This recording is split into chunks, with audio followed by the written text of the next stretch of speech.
Be ready. 15 seconds.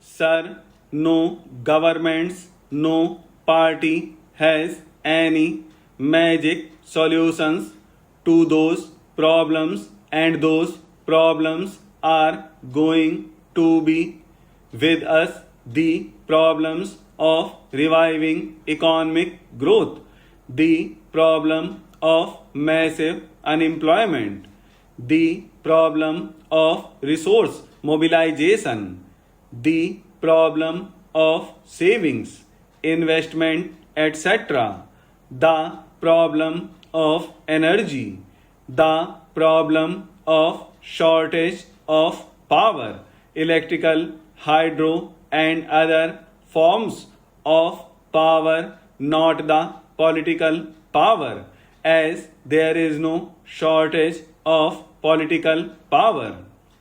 But there is shortage of this power where every scheme of areas, every project of areas, almost every unit of enterprise is roadblocked because of the shortage of power and energy. The problem of finding a happy combination between hardcore economic policies for economic revival with distributed justice with constraints on the growth of the kind of economic activity which would deprive merit. How to find this balance and how to revive the economy. These are massive problems for which we need a massive national effort, and I am pleading for a new national consensus, the path that has already proved to be the most suitable, the path of the public sector enjoying the commanding heights while we retain freedom of enterprise in certain important sectors. Sir, the President has also in his speech mentioned the international situation, although in somewhat subdued terms because of the gravity of the situation. There is no doubt that the international situation is grim. The psychology of the Cold War is again gripping the big powers. Sir, we have had an occasion to discuss certain developments on our borders, Afghanistan and Pakistan, and I have spoken on them at length, and I do propose to repeat those things. But I would like to submit three major factors in the international situation at present, positive and negative. Only when we understand these can we evolve suitable responses also. One is the problem of adjustments to the realities of the new situation.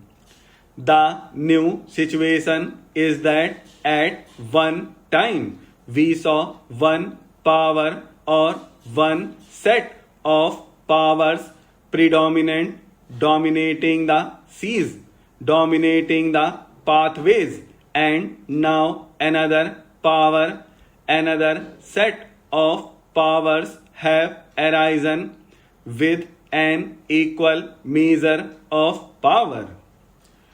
To find adjustment and harmony is one of the major problems. We had the philosophy or the theory of the excess of power. We had the theory of sufficiency of superiority, and we had the theory of sufficiency of power here. My good friend, the agriculture minister, is here.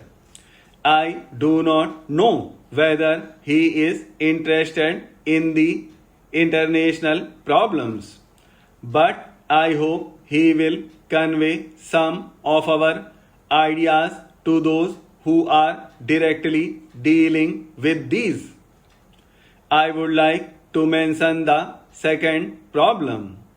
It is also a negative one, if I may put it in this kind of glitch, that the power of the powerful is increasing at a fantastic rate, and that the distance between it and the other is increasing sharply.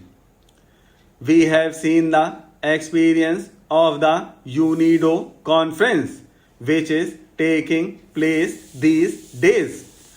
How difficult it is for the international community to work towards a new international economic order, because the powerful do not find it in their interests to agree to a new international economic order which would be more just. And that makes it necessary for us, precisely for that reason, to consult forces with all other similarly situated countries to work for a new international economic order. But the third factor which I will mention, and which is a positive factor, is that the power of the powerful may be increasing at a fast rate, but there are limits to the use of that power. You have enormous weapons. You can destroy the world many times over, but you cannot use those weapons. The balance of terror has given leverage to less powerful countries, those countries who may not be a larger power like India and others, to come together, to work together, and to exercise more leverage. And finally, sir, I would like to say that there is an immediate problem for this country, because for the first time we are being encircled. There is the US, China, Pakistan combined.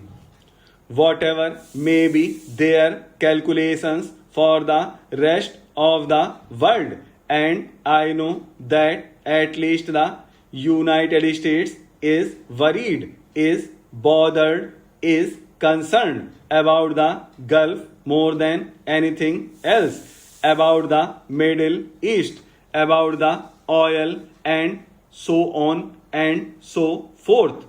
The actual impact of that is happening. The actual consequence of it is encirclement of India for the first time by three major powers. There will be bases there. Today we read in the newspapers that the minister is going to the special assistant to the US president himself is going to Pakistan. Now this is an ominous development for which we must find suitable responses. I would suggest a multi-pronged approach. The first element of that approach must be to exercise all our influence to restrain the big powers.